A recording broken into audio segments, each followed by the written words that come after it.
Hervé Gattegno nous a rejoint sur le plateau de première édition, on vient de le voir. Bonjour. Hervé, bonjour. Ce texte ravive évidemment les tensions entre la France et la Turquie. Il ravive aussi le débat sur les rapports entre histoire et politique. Est-ce que ça peut ou que ça va diviser aussi les députés ? Pas énormément en réalité. La question de savoir si c'est au Parlement d'écrire l'histoire ou pas, c'est une question qui a beaucoup divisé les politiques en France sur la colonisation ou sur l'esclavage. Mais c'est une question qui fait presque consensus sur la question arménienne. Nous avons d'ailleurs en France depuis 2001 une loi qui reconnaît l'existence du génocide arménien. Ce qui est proposé maintenant, c'est de sanctionner la négation de ce génocide. La proposition de loi vient d'une députée UMP, mais un sénateur socialiste en a déposé une identique le mois dernier.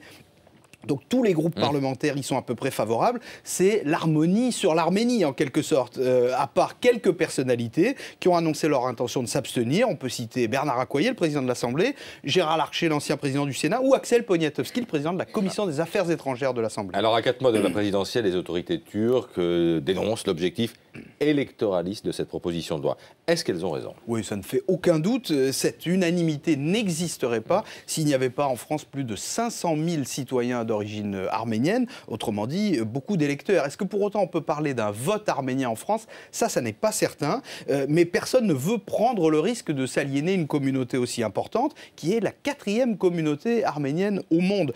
Et nous sommes en pleine campagne électorale. En visite en Arménie en octobre, Nicolas Sarkozy avait publiquement demandé au gouvernement turc de revisiter son histoire, autrement dit d'admettre le génocide. C'est évidemment un signal à but électoral. Aujourd'hui, le PS lui-même critique le choix du moment, au fond, comme les autorités turques, mais il dit quand même qu'il va le voter, on n'est jamais trop prudent, avant les élections. Est-ce qu'une vraie crise avec la Turquie peut avoir des conséquences importantes ? Par exemple, les autorités turques parlent de représailles économiques. Ils l'ont déjà fait, les Turcs, en 2006, quand un texte similaire avait été voté à l'Assemblée avant d'être bloqué au Sénat, Ankara avait écarté les entreprises françaises d'un grand projet de gazoduc. Bon, sur le plan commercial, c'est plus difficile parce que les règles de l'OMC, la Turquie appartient à l'OMC, les règles interdisent de discriminer un pays en particulier. Sur le plan diplomatique, ce qui est embarrassant, c'est que la Turquie est un pays clé dans le règlement éventuel du problème syrien. Donc un refroidissement de nos relations avec la Turquie peut gêner la recherche d'une solution pour arrêter la répression